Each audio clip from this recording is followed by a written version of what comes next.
कभी सोचा है कि एक ही जैसे हादसों पर हम इतने अलग-अलग तरीकों से क्यों रिएक्ट करते हैं? मतलब कुछ कहानियां तो पीढ़ी दर पीढ़ी सुनाई जाने वाली डरावनी दंतकथा बन जाती हैं और कुछ हमें जगाती हैं, एक्शन लेने पर मजबूर कर देती हैं। तो आज हम यही देखने वाले हैं। वो कौन सी कहानियां हैं जो हम नुकसान और मुश्किलों से जूझने के लिए गढ़ते हैं? ये कहानी शुरू होती है स्पेन के एक छोटे से शहर सालोसिया में। एक ऐसी जगह जो दिन में तो एकदम परफेक्ट लगती है, लेकिन रात होते ही वहां की हवा में टूटे दिल और कभी ना खत्म होने वाले इंतजार की एक सर्द कहानी घुल जाती है। देखिए, जब भी हमारे सामने कोई ऐसी घटना होती है जिसे समझाना मुश्किल हो, तो हमारा दिमाग उसका कोई मतलब निकालने के लिए बेचैन हो जाता है। और यहीं से जन्म होता है कहानियों का। सिर्फ उस घटना को समझने के लिए नहीं, बल्कि उस दर्द को सहने लायक बनाने के लिए। तो चलिए, हमारी पहली कहानी हमें एक ऐसी ही त्रासदी के बीच ले चलती है जो वक्त के साथ एक डरावनी भूताहा दंतकथा बन गई। एक ऐसी कहानी जो आज भी वहां के लोग एक दूसरे को सुनाते हैं। तो कहानी है इज़ाबेला रोमेरो की, एक ऐसी दुल्हन जिसका दिल शादी के मंडप में ही तोड़ दिया गया। और कहते हैं कि दिल टूटने का वो दर्द इतना गहरा था, इतना ज्यादा कि उसकी आत्मा 100 साल से भी ज्यादा से आज भी उस शहर के कब्रिस्तान में भटक रही है। पर यह सिर्फ एक पुरानी कहानी नहीं है। मैटियो, एक आर्किटेक्चर का स्टूडेंट, अनजाने में इज़ाबेला की इस कहानी का हिस्सा बन जाता है। और वो जो कुछ भी महसूस करता है, वो कहानी और खौफनाक हकीकत के बीच की लकीर को पूरी तरह मिटा देता है। असल में उस पुरानी मेहराब से सूखे फूल उठाकर मैटियो अनजाने में इज़ाबेला की आत्मा को अपनी जिंदगी में आने का न्योता दे देता है, और देखते ही देखते वो दंतकथा उसकी अपनी भयानक हकीकत बन जाती है। इस कहानी का अंत किसी सुकून के साथ नहीं होता, बल्कि ये दंतकथा एक और शिकार ले लेती है और उस दर्दनाक नुकसान की कहानी को हमेशा हमेशा के लिए उस जगह की पहचान बना देती है। लेकिन क्या त्रासदी से निपटने का सिर्फ यही एक तरीका है? क्या हो अगर हम अतीत की कहानियों में उलझे रहने के बजाय एक बिल्कुल अलग भविष्य बनाने की कोशिश करें? और यहीं से हम एक बिल्कुल अलग तरह की कहानी की तरफ बढ़ते हैं। ये भूतों और किंवदंतियों की नहीं, बल्कि एक्शन लेने की कहानी है। एक ऐसी कहानी जहां लोगों ने मुश्किलों के आगे घुटने नहीं टेके। 20 करोड़, ये एक बहुत बड़ा और चौंकाने वाला नंबर है। ये दुनिया भर के उन बच्चों की तादाद है जिनके पास पढ़ने के लिए एक महफूज जगह, एक स्कूल तक नहीं है। ये सिर्फ एक आंकड़ा नहीं है, ये एक असल समस्या है।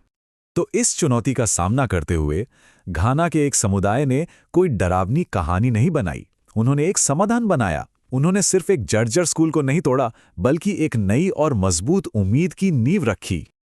अब एक कदम और आगे बढ़ते हैं और देखते हैं कि ये दोनों तरीके, मतलब कहानी गढ़ना और एक्शन लेना, कैसे आपस में जुड़ सकते हैं, खासकर तब जब हम अपने अंदर के दुख, अपने पर्सनल भूतों का सामना करते हैं। हमारी अगली कहानी हमें ले जाती है खतरनाक रोहतांग पास, वो जगह जिसे मौत की घाटी भी कहा जाता है। वहां के लोकल लोगों का मानना है कि सूरज ढलने के बाद वहां एक मायावी साया घूमता है जो मुसाफिरों को अपने जाल में फंसा लेता है। तो 4 दोस्त अपने एक दोस्त समय को उसके भाई की मौत के दुख से बाहर निकालने के लिए मनाली की ट्रिप पर निकलते हैं। लेकिन समय के लिए यह सफर सिर्फ एक ट्रिप नहीं था, उसके साथ उसका दुख, एक अनकहा बोझ, एक भूत की तरह चल रहा था। और जल्द ही वो चारों खुद को एक अजीब अलौकिक लूप में फंसा हुआ पाते हैं।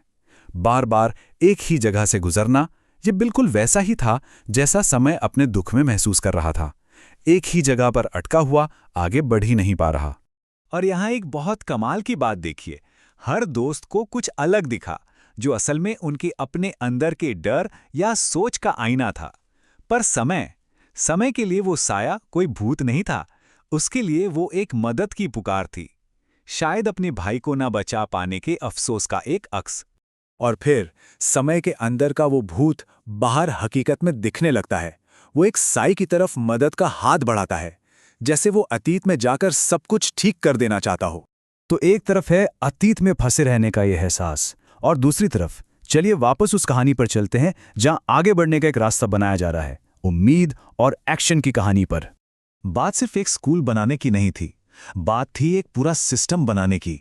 साफ पानी, खाना, सुरक्षित पुल, बसें, ये सब मिलकर एक ऐसा माहौल बनाते हैं जो मुश्किलों के चक्र को तोड़ता है और एक पूरे समुदाय को आगे बढ़ने की ताकत देता है। और इसके नतीजे वो बिल्कुल साफ हैं, जिन्हें हम देख सकते हैं, नाप सकते हैं।